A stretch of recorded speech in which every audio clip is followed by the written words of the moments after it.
ଝିଅଟାକୁ ବାହା ହେଇକି ଚାଲି ଆଇଲୁ। ମୁଁ ଶୀତଳକୁ ବାହା ହେଇ ନଥିଲେ ସେ ଆତ୍ମହତ୍ୟା କରିଥାନ୍ତା। ତୁ ଶୀତଳକୁ ବାହା ହେଇ ଆମ ଦିନକୁ ଆତ୍ମହତ୍ୟା କରିବାକୁ ବାଧ୍ୟ କରିଦେଇଛୁ। ଆଉ କାହିଁକି କିଆଣ ଯାଅ ବିଷ ନେଇ ଆସିବ ଯାଅ। ମୁଁ ବିଷ ପିଇ ମରି ଯିବାକୁ ଯାଉଛି। ସେମିତି କହନା ଲୋ ବୋଉ।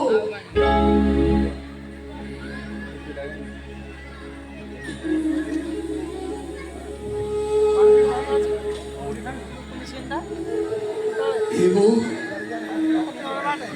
ତୋର କଣ ହେଇଗଲେ? ମୁଁ ଶାନ୍ତିରେ ବଞ୍ଚି ପାରିବିନି ଲୋ। ଆଲୋ ମୁଁ ପରା ତୋରି ପୁଅ।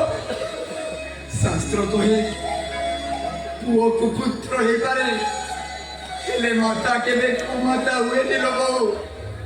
ଏ ବୋଉ ଶୀତଳଟା ଭାରି ଭଲ ଝିଅ ଲୋ ବୋଉ। ତା ନହେଇଥିଲେ ସେ ତା ବାପା ରାଜପ୍ରସାଦ ପରି ଘର ଏତେ ଓହେସାର ଛାଡ଼ି ମୋ ସହିତ କେବେ ଆସିଥାନ୍ତା?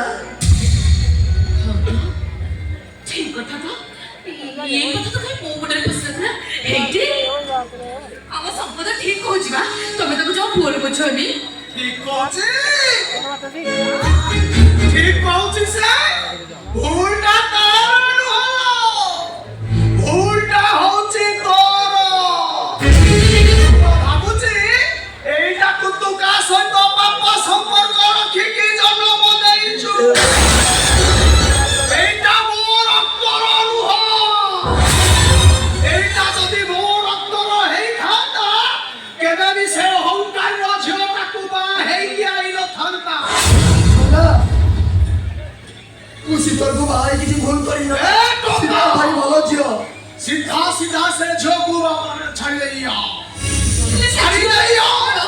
କଣ ସେ ଝିଅର ଦୋଷ?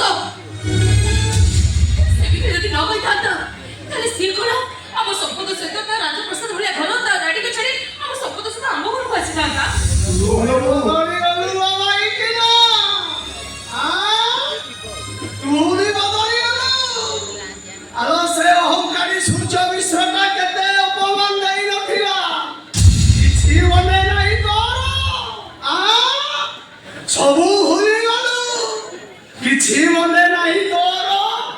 ନନା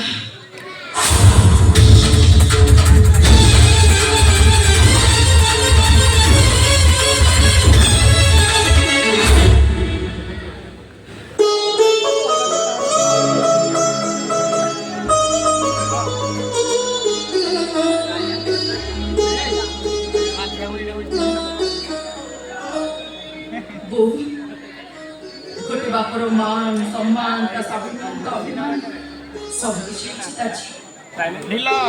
ମୁଁ ମାନୁଛି ମୋ ଡାଡି ତ ଆପଣଙ୍କୁ ଆମ ଘରେ